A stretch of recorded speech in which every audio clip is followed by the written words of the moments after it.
পবিত্র রমজান মাসের কোনো এক পড়ন্ত বিকেলে প্রকৃতির কোলে ইফতারের আয়োজন। পাহাড়ের চূড়ায় পৌঁছাতেই দেখা মিলল এক মায়াবী দৃশ্যের। ইফতারের সময় ঘনিয়ে আসতে আমরা একটি সমতল জায়গায় চাদর বিছিয়ে বসে পড়লাম। সাথে ছিল ঐতিহ্যবাহী ইফতার সামগ্রী, প্রাণ জুড়ানো ঠান্ডা দই, যা ইফতারকে আরো মহিমান্বিত করে। শহরের রেস্তোরাঁর বিশাল ইফতারির চেয়ে এই সাধারণ আয়োজনটি আমাদের কাছে মনে হচ্ছিল শ্রেষ্ঠ ভোজ।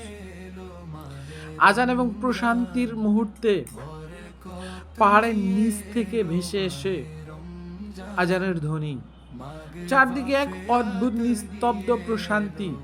আমরা চারজন ইফতার মুখে দিয়ে শুরু করলাম।